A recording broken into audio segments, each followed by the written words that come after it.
Colonia y aquí estamos en la entrada de la Gamescom, el primer día, solo exclusivo para prensa, y os vamos a mostrar todos los juegos que haya. Así que me voy con mi amigo Sackboy para adentro y vamos a ver qué juegos hay.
Después de probar esos juegos tan importantes que tiene Capcom, puedo deciros que me ha gustado mucho los tres, la verdad.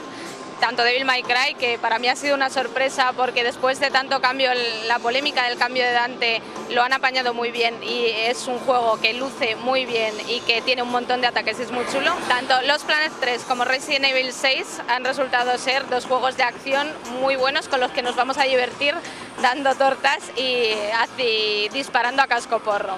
Así que estas han sido las impresiones y vamos a seguir con la feria.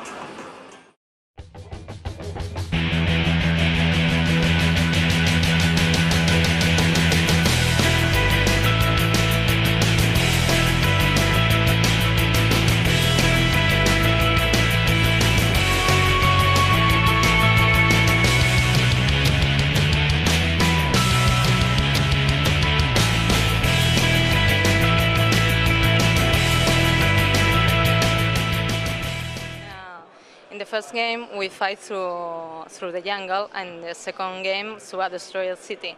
Is this third game something completely new, or a combination of both games? So I'd say the best way to put it is it's a combination of both. So you've noticed there's like kind of a jungle environment in there, and then also mixed in with a broken down city. So we've really taken the best of both Crisis 1 and Crisis 2, and really sat it right in the middle of the two to make sort of a hybrid between them. So you have the freedom of the first one here also? Yes, to an extent. I mean, the thing what we did with Crisis 1, I mean, it was very, very open. I mean, there was a lot of open spaces. It was a very open jungle island. So in this one, we found that there's a lot of challenges in creating a very open environment like that, and the fact that it's devoid of a lot of things in it. So, and then in Crisis 2, using the urban grid, it was very corridor-like, a lot of vertical space to move around, but still you were kept on a path and the action was always there. So we wanted to find something that was a happy medium between the two, and that's where we were at with Crisis 3. Could you tell us a little bit about the new NanoSuite modes or functions? So for the multiplayer side, we've made a whole host of changes, and I'd say that one of the biggest ones we've done is really decoupling the armor, the cloak, and the speed modes. So the speed mode no longer has any kind of energy tied to it, and as with the multiplayer mode, we have the cloak and the armor that's actually tied to a single bar. But in multiplayer, we've switched it over to make it a little bit easier for people to manage their energy in having the armor have its own bar and having the cloak have its own bar as well. And then speed is completely independent of that, so you can persistently run the whole time.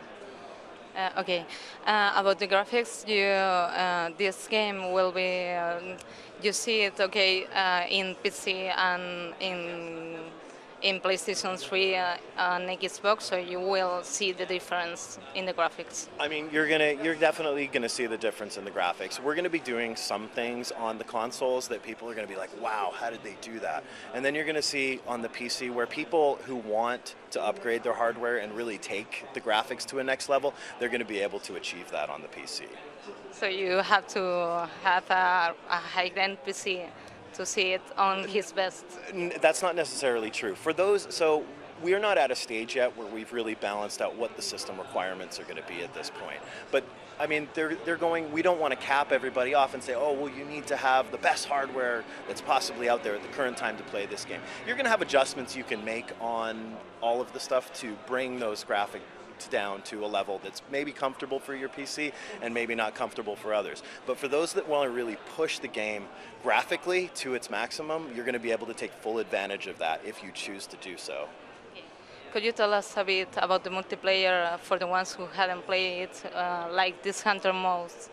Right, so the Hunter mode is the one that we're showcasing here at Gamescom, and this mode it's more like a zombie, viral, hunter, predator. It's got like a mix of a lot of different things. So you start off with two hunters in a match, and then everybody else plays troopers. So it's really important that the troopers stick together and really work as a team.